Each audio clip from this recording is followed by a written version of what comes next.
పొద్దుగాల లేవంగానే స్వచ్ఛ భారత్ పాట పెట్టుకొని ట్రాలీలు వస్తుంటాయి.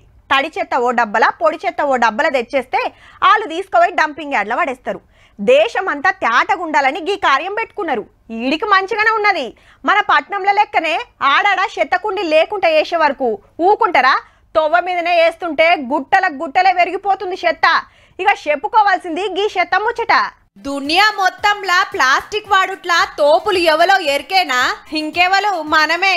17 కోటి టన్నుల చెత్త మోపైతుందంటే చూడుర్రిగా. ఓ పెద్ద బడోళ్ళు అన్ని దేశాలను పరిచబట్టి చూస్తే ప్లాస్టిక్ పనిమంతులు మనోళ్ళే అని తేలిందట. హగ్వకు అరెక్మాల్ తయారు చేసి మన మీదికిడిసే చైనాల సుత ఇంతగనం లేదు. మన పక్క దేశాలు పాకిస్తాన్, బంగ్లాదేశ్, రష్యాల సుత మనకంటే నయమున్నది సర్వేలా. అమెరికోళ్ళు 90వ జాగల, బ్రిటనోళ్ళు 135వ ర్యాంకులుండ్రు. మరి మన దాన చిన్నగుంటదా?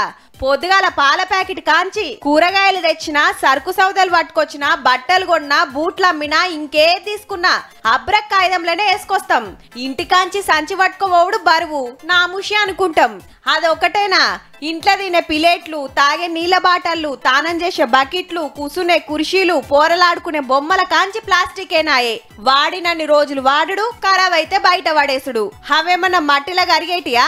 కాలబెడితే కాలేటియా?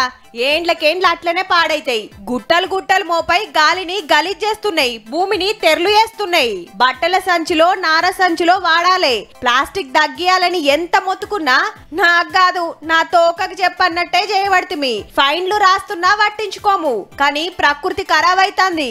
అది మంచిగుంటేనే మనం మంచిగుంటాం. ఈ కాంచన్న చేతి సంచులు అలవాటు చేసుకొని మటను, చికెన్లకు టిఫిన్ డబ్బాలు కొంటపోతే కొంత నయమబ్బా.